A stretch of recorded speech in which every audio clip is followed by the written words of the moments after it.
sommaire de cette édition, 4 camionneurs marocains portent disparus depuis le samedi 18 janvier 2025. Une source sécuritaire burkinabé affirme à RFI qu'ils ont été enlevés par un groupe armé pas encore identifié. Dans ce journal également, l'air est au bilan dans ce conflit marqué par une extrême violence et la supériorité de la force de frappe israélienne.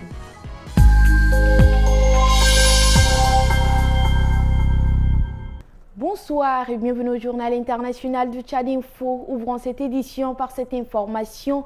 Alors que les recherches au Burkina Faso se poursuivent pour retrouver les 4 camionneurs marocains portés disparus depuis le samedi 18 janvier 2025. Une source sécuritaire burkinabé affirme à RFI qu'ils ont été enlevés par un groupe armé pas encore identifié. Ces conducteurs se trouvaient dans le nord-est du pays, sur la route de Dori, reliant le Burkina Faso et son voisin du Niger. C'est sur la route des Dori, menant à la ville de Terra, côté Niger, que les services de sécurité burkinabés ont perdu la trace des 4 chauffeurs marocains au volant de 3 camions transportant du matériel d'infrastructure. Une source sécuritaire explique à RFI que les conducteurs se disaient pressés car avant leur départ pour Terra, ils avaient attendu l'arrivée de leur escorte dans la ville de Dori pendant une semaine. Ils ont alors décidé de prendre la route seuls, souligne cette même source qui soutient à RFI que les Marocains ont été enlevés par un groupe armé ou terroriste. Selon l'AFP, l'ambassade du Royaume chérifien au Burkina Faso confirme que les 4 conducteurs ont emprunté un itinéraire qui traverse une zone à très haut risque où s'activent des cellules terroristes et des groupes armés connus pour leurs actes de pillage réguliers visant les transporteurs. Régulièrement, des groupes affiliés à l'État islamique dans le Grand Sahara opèrent dans cette zone à cheval entre le Burkina Faso et le Niger.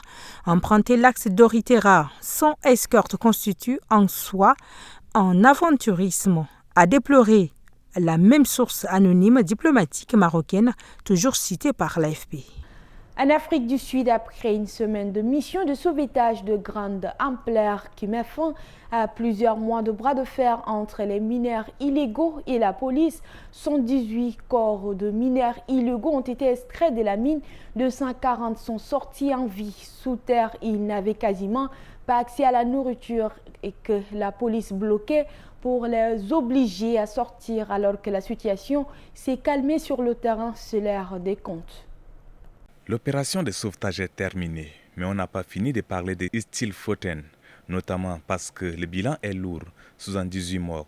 Des ONG dénoncent une totale responsabilité de l'État, accusé d'avoir permis d'affamer les mineurs et tardé à lancer cette mission de sauvetage. Le gouvernement continue de défendre et de justifier son opération anti-mine illégale. Mais le deuxième parti politique du pays, l'Alliance démocratique, demande la création d'une commission d'enquête sur la mort de ces mineurs illégaux. Et puis, des questions restent en suspens.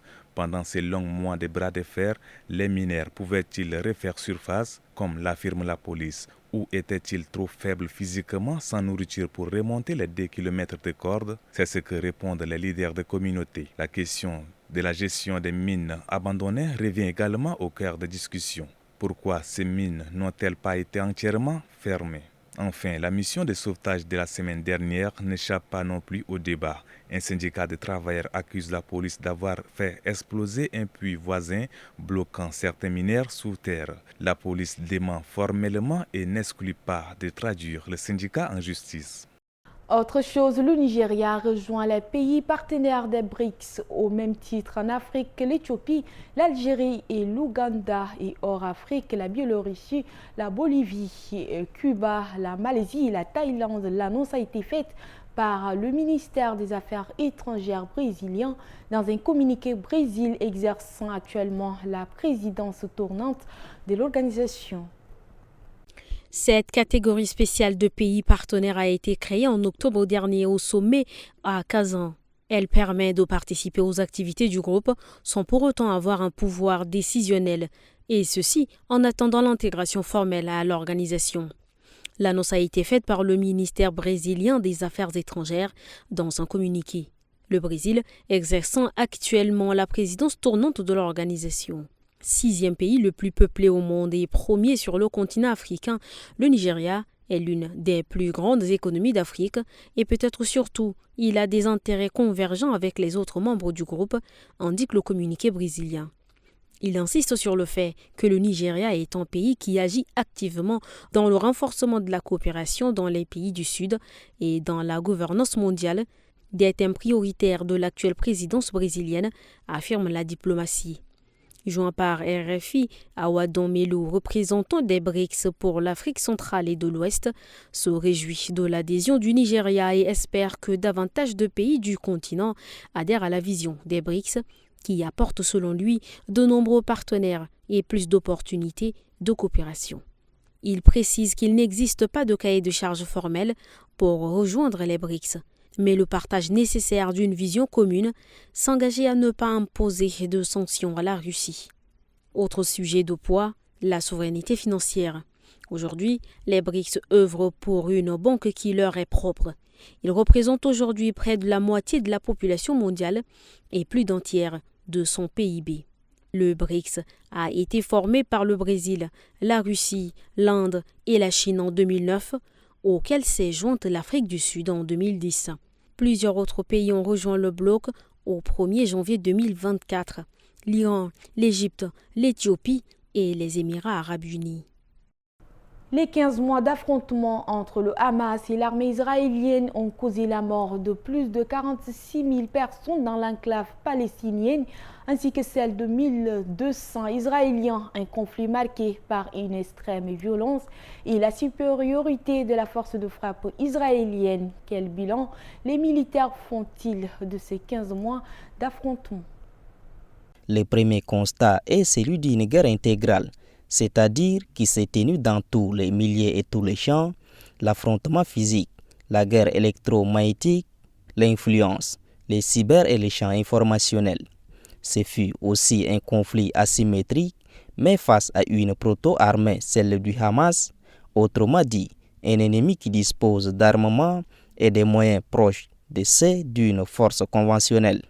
Un conflit qui se caractérise également par une escalade à la fois verticale avec l'action des pays tiers en appui des belligérants et le soutien des proxys à l'instar du Hezbollah libanais et une escalade horizontale rendue visible par le jusqu'au boutisme de deux camps. D'un point de vue purement militaire, on a pu observer un retour aux fondamentaux avec des combats de contact en zone urbaine côté israélien. Une manœuvre centrée sur les faits, c'est de l'aviation et des canons avec une artillerie omniprésente qui a tiré plusieurs centaines de milliers d'obus. Usage aussi en grand nombre de blindés pour appuyer les génies et sapeurs, dont les brigades cynophiles engagées dans les tunnels de Gaza, mais également pour remodeler les territoires. Ce fut donc à la fois les rouleaux compresseurs, mais avec un retour systématique aux hautes technologies, notamment l'intelligence artificielle, pour optimiser le plan. Et puis en Colombie, pour finir, le bilan des violences dans la région du Catatumbo s'alourdit. Selon les autorités locales, plus de 80 personnes ont été tuées, essentiellement des civils. Plus de 5 000 ont fui depuis le début de l'offensive menée par l'armée de libération nationale qui veut assurer le contrôle de la région. Nous estimons que plus de 80 personnes ont perdu la vie, a indiqué dans un communiqué William Villimizar, le gouverneur du département de Nord de Santander, où se situe la région du Catatumbo. Plus de 20 personnes ont également été blessées, a ajouté le gouverneur.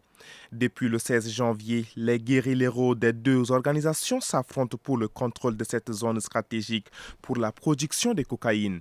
En raison de ces affrontements, environ 11 000 personnes ont été déplacées dans la région du Catatumbo, selon le bureau du médiateur colombien. Nous sommes confrontés à l'une des crises humanitaires les plus importantes et les plus graves que le Catatumbo ait jamais connues, si ce n'est la plus importante.